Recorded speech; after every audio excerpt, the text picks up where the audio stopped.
ராவணன் என்றவுடன் நம் நினைவுக்கு வருவது ராமாயணம். ராமனால் தோற்கடிக்கப்பட்டவர், 10 தலைகளை கொண்டவர், சீதையை இலங்கைக்கு கடத்திச் சென்றார். எவ்வளவு பேருக்கு ராவணன் ஒரு சிறந்த மருத்துவ நிபுணர் மற்றும் ஒரு சிறந்த மருத்துவ ஆராய்ச்சியாளர் என்று தெரியும். தீவிர சிவ பக்தரான ராவணன் இசை, வானசாஸ்திரம், அரசியல், மனோதத்துவம், மந்திரம், மருத்துவம், ஜோதிடம், விஞ்ஞானம், ஓவியம், இலக்கியம் முதலான 10 கலைகளில் நிகரற்றி விளங்கினார். 27 நூல்களை படைத்துள்ளார். சித்த மருத்துவத்திற்கு மிகவும் முந்தைய காலத்தில் தமிழர்களின் முக்கிய மருத்துவ முறையாக இருந்தது. சிந்தாமணி மருத்துவ முறையாக இந்த மருத்துவ முறையை உருவாக்கியவர் ராவணன் ஆவார். அவர் ஒரு தலைசிறந்த மருத்துவ ஆராய்ச்சியாளரும் கூட. அதே போல் ராவணன் தன் அரண்மனை சுற்றி ஒரு மூலிகை அரணை அமைத்திருப்பார்.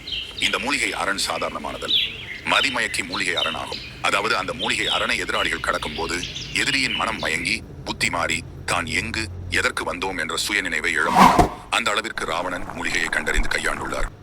அதே போல சீதையை தன்னுடைய புஷ்ப வாகனத்தில் ராவணன் தூக்கிச் செல்கையில் சீதை மிகவும் மயக்கத்துடனும் சோர்வுடன் காணப்பட்டார். ராவணன் தன் கைகளால் செய்யப்பட்ட மருத்துவ உணவுப் பொருளை சீதைக்கு கொடுத்து, இதை உண்டால் சோர்வு நீங்கி புத்துணர்வு பெறும் என்றார். ஆனால் ராவணன் மீது கோபம் கொண்டிருந்த சீதை அதனை உண்ண மறுத்துவிட்டார். இது முதலாக சீதைக்கு கொடுக்கப்பட்டதால் இதற்கு சீதா ஹோலி என்ற பெயர் வந்தது. அந்த உணவு பண்டத்தை இன்றளவும் வட இந்தியாவில் உள்ள குழந்தைகளுக்கு வயிற்றுப்போக்கு ஏற்படும் பொழுது கொடுப்பதை வழக்கமாக கொண்டுள்ளனர். இந்த சீதா ஹோலி மருத்துவ உணவு பண்டத்தை கண்டறிந்தவர் ராவணன் ஆவார்.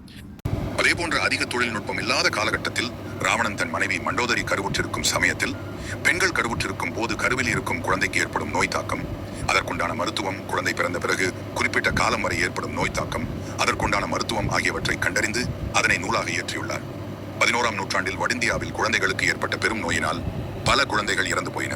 பல மருத்துவ சிகிச்சை செய்தும் பலனில்லாமல் போனது. அதனால் குழந்தை மருத்துவம் தொடர்பான பல மருத்துவ நூல்களை ஆராய்ந்தனர். அப்போது ராவணகுமார தந்திரா என்ற நூலில் கிடைத்த மிக பழைய மருத்துவ சிகிச்சையை கையாண்டனர். அம்மருத்துவ முறையில் கூறப்பட்டபடி மருந்துகளை அரைத்து கொடுத்தனர். அம்மருந்துகளை உண்ட குழந்தைகளும் முழுமையாக குணமடைந்தனர். இம்மருத்துவ நூல் குழந்தைகளுக்காக ராவணனால் எழுதப்பட்டதால் அவரது பேரிலேயே ராவணகுமார தந்திரா என்று அழைத்தனர். மருத்துவ முறைகளில் நமக்கு முன்னோடியாக விளங்கிய ராவணன் ஒரு சிறந்த அரசராகவும் மற்றும் ஒரு மிகச்சிறந்த மருத்துவ ஆராய்ச்சியாளர். போற்றப்பட வேண்டிய ராவணன் தன்னுடைய அகங்காரத்தாலும் பிறன் மனை நோக்கியதால் போற்றப்பட வேண்டிய இந்திய மன்னர்கள் வரிசையில் மறைக்கப்பட்ட மன்னராகவே திகழ்கிறான்.